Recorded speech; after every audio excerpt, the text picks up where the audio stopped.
Hello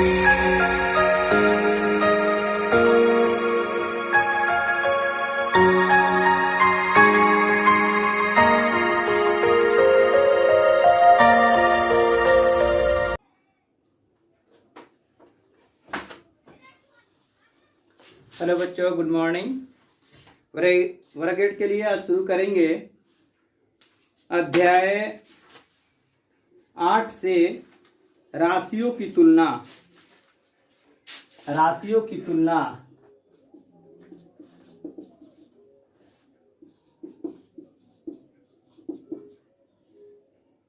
राशियों की तुलना। बच्चे ध्यान दीजिएगा, ये राशियों की तुलना का मतलब क्या है। सबसे पहले इस पाठ के शीर्षक से समझिए कि यहाँ पर कंपैरिजन ऑफ क्वांटिटीज, यहाँ पर राशियों की तुलना करना है। तो किस प्रकार से हम लोग किसी राशि की तुलना कर सकते हैं। राशियों की तुलना में सबसे पहले बात आती है अनुपात के लिए। अनुपात के लिए बात आती है।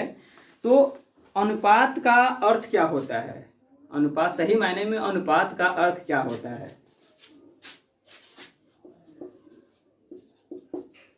अनुपात का अर्थ क्या है। चलिए कुछ बच्चे सोचिए आप लोग, अनुपात का अर्थ क्या है। अनुपात का अर्थ क्या है। हम लोग दो राशियों में तभी कंपैरिजन कर सकते हैं, तभी तुलना कर सकते हैं जब उसकी मात्रा एक समान हो। मात्रा का मतलब समझते हैं, जैसे कि दूरी को मापने के लिए किलोमीटर हो गया, कपड़े को हम लोग मीटर में मापते हैं, सेंटीमीटर में मापते हैं। अगर मान लीजिए, ये बात समझ में आ गया, हम लिक्विड पदार्थ को हम लोग लीटर में माप रहे हैं। अगर आपको एक दूरी की मात्रा दिया गया है 5 किलोमीटर, 10 किलोमीटर होता है ना, किलोमीटर क्या हो गया, वो मात्रा हो गया, मात्रक हो गया उसका। और वहीं पर आप देख लीजिए लिक्विड पदार्थ के लिए 10 लीटर बोलते हैं, 5 लीटर बोलते हैं। अगर इन दोनों के बीच अगर आपको तुलना करने के लिए दे दिया जाए कि 10 लीटर और 10 किलोमीटर, तो बताइए इसमें से कौन बड़ा है कौन छोटा है। हम लोग इसको बड़ा छोटा का ज्ञान प्राप्त कर सकते हैं, क्योंकि यहां पर आपको एक 10 लीटर मिल रहा है लिक्विड पदार्थ के लिए और एक 10 किलोमीटर है। ये संख्या सिर्फ सेम लग रहा है, लेकिन ये लीटर और किलोमीटर की बात आती है तो ये मात्रा वाली बात हो गई। ये इसका मात्रा लीटर के लिए मात्रक लीटर हो गया और इसका मात्रक किलोमीटर। ये संख्या सिर्फ एक समान है, लेकिन हम लोग ये नहीं बोल सकते हैं कि 10 लीटर बराबर 10 किलोमीटर। ये कभी भी नहीं कर सकते हैं, क्योंकि हम लोग किसी भी राशि की तुलना तभी कर सकते हैं जब दोनों की मात्रा एक समान हो। अगर दो संख्याओं की मात्रा अगर एक समान है तो आप उसकी तुलना कर सकते हैं। जैसे कि बच्चे मान लीजिए 10 लीटर है और यहाँ पर 10 लीटर दिया है, तब इसको हम कर सकते हैं 10 लीटर बराबर है 10 किलोमीटर है 5 किलोमीटर है। तो 10 किलोमीटर और 5 किलोमीटर के लिए भी अगर तुलना करने के लिए दे दिया जाए तो हम लोग कर सकते हैं कि ये 10 किलोमीटर बड़ा है 5 किलोमीटर छोटा है। लेकिन वहीं अगर मात्रा अगर आपका एक समान नहीं है, अगर 2 राशि हो, 3 राशि हो, 4 राशि हो, अगर उसको तुलना करने के लिए दे दिया जाए तो हम लोग को सबसे मेन टारगेट इसमें क्या होना चाहिए, मेन लक्ष्य क्या होना चाहिए कि उसकी मात्राओं को पहले आप एक समान कीजिए, तभी जाकर के हम लोग किसी 2 या 2 से अधिक संख्याओं के बीच तुलना कर सकते हैं। और हम लोग उसी संख्याओं की मात्रा को एक समान कर सकते हैं जो बदलने के लायक हो। मान लीजिए कि 10 किलोमीटर है और इसको 5 मीटर से तुलना करना है। 5 मीटर 10 किलोमीटर है और 5 मीटर से तुलना करना है। यहाँ पर सबसे पहले इसकी बात को समझ रहे हैं, राशियों की तुलना किस प्रकार से कर सकते हैं। 10 किलोमीटर है और 5 मीटर। मैंने क्या कब बोला आप लोगों को कि हम लोग उसी राशि की मात्राओं को एक बदल सकते हैं जो बदलने के लायक हो। ये किलोमीटर है, ये मीटर है, तो हम लोग मीटर को किलोमीटर में बदल सकते हैं और नहीं तो किलोमीटर को मीटर में बदल सकते हैं, नहीं तो मीटर को किलोमीटर में बदल सकते हैं, तब जाकर के इसकी तुलना कर सकते हैं। दूसरी चीज कि अगर एक मात्रा आपको 10 किलोमीटर के लिए मिल गई, एक 10 लीटर के लिए मिल गई, तो ये इसको हम लोग चेंज नहीं कर सकते हैं। तो इसलिए इन दो संख्याओं के बीच तुलना करना संभव नहीं है। तो आइए सबसे हम क्या लिखे हैं कि अनुपात का अर्थ क्या होता है। अब आप लोग समझ गए होंगे मैं क्या इसमें कहना चाहूंगा कि अनुपात का अर्थ क्या होता है। जब दो संख्याओं की मात्रा जब एक समान रहेगी तब जाकर के हम लोग किसी भी दो या दो से अधिक संख्याओं के बीच तुलना कर सकते हैं। तो सही मायने में जो अर्थ है यहाँ पर अनुपात का अर्थ होता है दो मात्राओं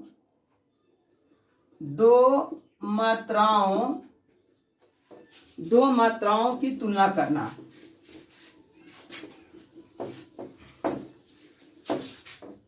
दो मात्राओं की तुलना करना।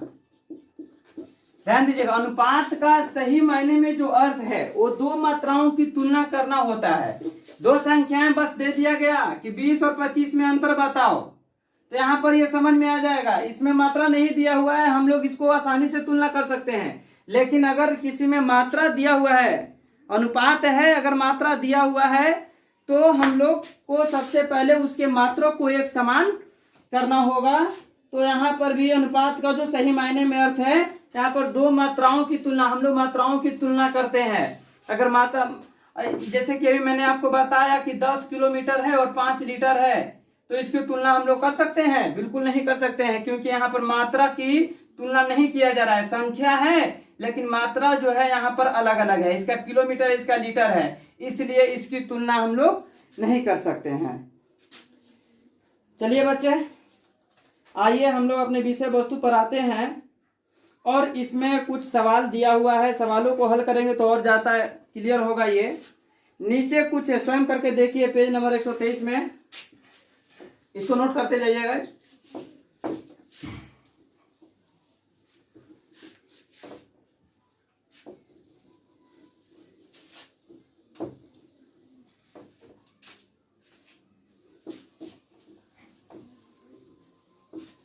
चलिए, नीचे कुछ राशियों के उदाहरण दिए गए हैं, बताइए उनमें से किन किन राशियों का अनुपात आप निकाल सकते हैं।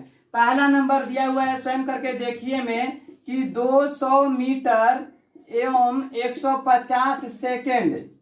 बताइए, ये 200 मीटर है और ये 15 सेकेंड है। ये आपको दूरी का मात्रक है और ये टाइम का मात्रक है। तो क्या इसका हम लोग राशियों की तुलना यहाँ पर अनुपात निकाल सकते हैं? तो लिख दीजिएगा पहला में कि अनुपात नहीं निकाल सकते हैं।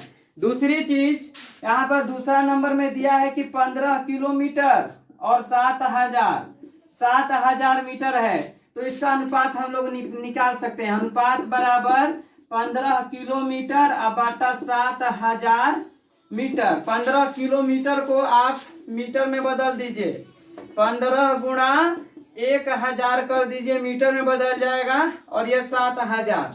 तो ये 3 से 3 जीरो से 3 जीरो खाता है, यानी कि 15:7 हो गया, जो ये आपका आंसर हो गया।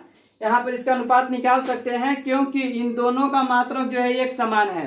क्योंकि हम लोग किलोमीटर को मीटर में बदल सकते हैं और नहीं तो मीटर को हम लोग किलोमीटर में बदल सकते हैं। दूसरी चीज है 150 सेमी और 170 सेंटीमीटर और 165 सेंटीमीटर, इसकी अनुपात निकालना है, तुलना करना है, तो आप इसको निकाल सकते हैं, क्योंकि दोनों का मात्रक एक समान है। अनुपात बराबर लिख दीजिएगा, अनुपात बराबर 170 बटा 165 कटा दीजिएगा, जो बचेगा वो आपका रेशियो होगा।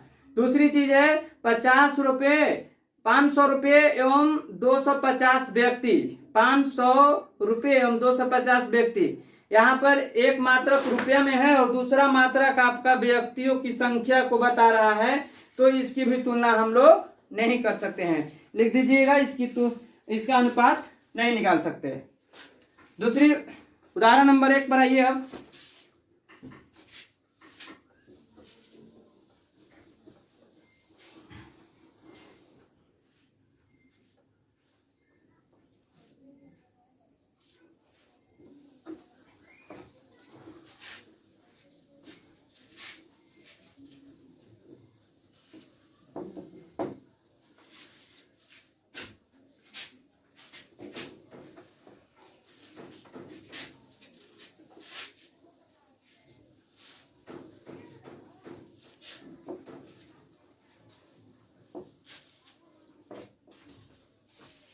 चलिए, उदाहरण नंबर 1 दिया हुआ है, सवाल है 15 पेनों की कीमत 120 है तो 24 पेनों की कीमत कितनी होगी। 15 पेनों की कीमत, चूंकि 15 पेनों की कीमत 120 रुपया है, इसलिए एक पेन की कीमत बराबर 120/15। इसलिए कितना पेन का कीमत निकालना है, 24 पेन का। तो 24 पेन का कीमत बराबर 120/15 गुना 24। तो 15 8 120, 24 8 कितना होता है, 4 8 32 की 2 हासिल 3 और 8 दूनी 16 3 19, 192 रुपया होगा।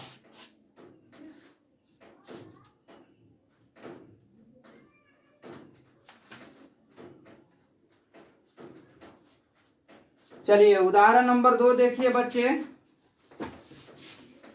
प्रवीण किसी परीक्षा में 294 अंक प्राप्त करता है, जबकि उसकी बहन गुंजन उसी परीक्षा में 372 अंक लाती है।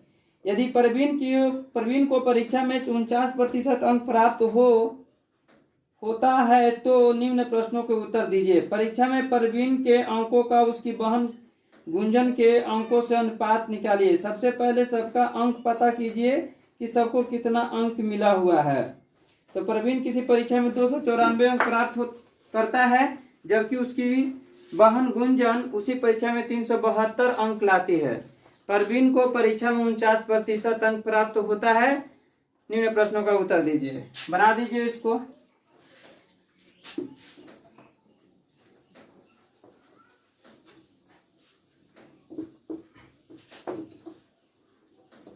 चलिए देखिएगा, उदाहरण नंबर 2 के लिए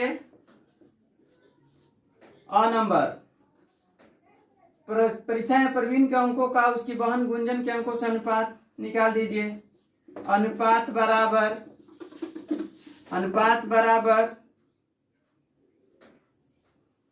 प्रवीण के अंकों का उसकी बहन गुंजन के अंकों से।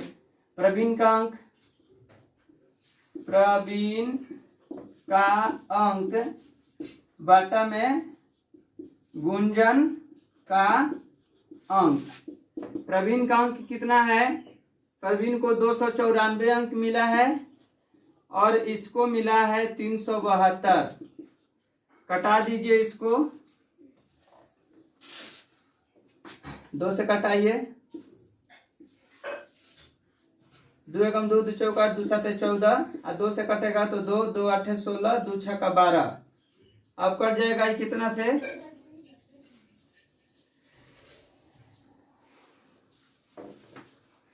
7 से कटेगा। 7 दूनी 14, 7 एकम 7, ये तो कट गया। ये इसको भी देख लीजिए, 7 दूनी 14 नहीं कट रहा है यहाँ पर। 49 यहाँ कितना होता है, 3 से कटेगा ये। 3 चौका 12, 3 नवा 27, 3 छक 18 और 3 दूनी 6 हो गया ना। यानी कि 49/62, यानी कि इनका रेशियो कितना हो जाएगा, 49/62। ये आंसर हो गया। दूसरा प्रश्न दिया हुआ है यहाँ पर ब नंबर, गुंजन के द्वारा प्राप्त अंकों का प्रतिशत में मान क्या होगा। गुंजन द्वारा प्राप्त अंकों का प्रतिशत क्या होगा। प्रवीण को 49% अंक मिला है, यानी कि 294 के बराबर है ये। तो सबसे पहले मान लेते हैं यहाँ पर कि परीक्षा में कुल पूर्णांक कितना है।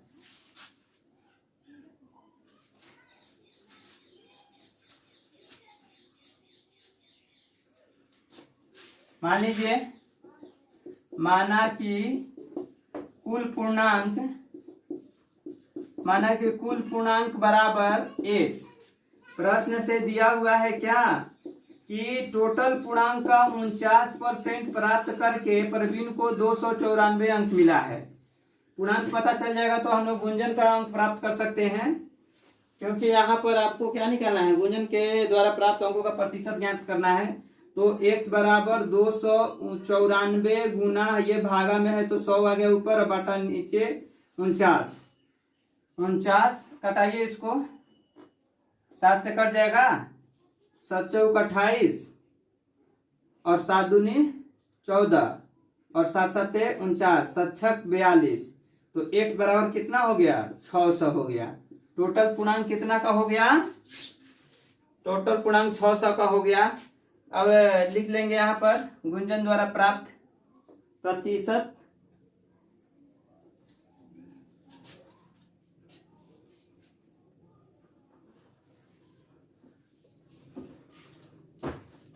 गुंजन के द्वारा प्राप्त अंकों का प्रतिशत मान बताना है यहाँ पर। तो गुंजन द्वारा प्राप्त प्रतिशत, गुंजन द्वारा प्राप्त प्रतिशत में अंक, प्रतिशत में अंक। देखिए बच्चे, ये कितना नंबर लाई है, निकाल देंगे यहाँ पर। 372 लाई है, कितना में, 600 में। प्रतिशत में चेंज करना है, 100 से गुणा कर देंगे, 100 से खत्म, 6 6 के 36, 6 दूनी 62, सॉरी 6 दूनी 12। तो ये 62% इसका आंसर हो गया, 62% लाई है। लास्ट में दिया है किसके अंक प्रतिशत में अधिक और कितने अधिक हैं। यहाँ पर इसको हल कर दीजिए 100 नंबर। अब 100 नंबर देख लीजिए, प्रतिशत में 62% मिला है गुंजन को और प्रवीण को मिला है 49%। किसका ज्यादा है,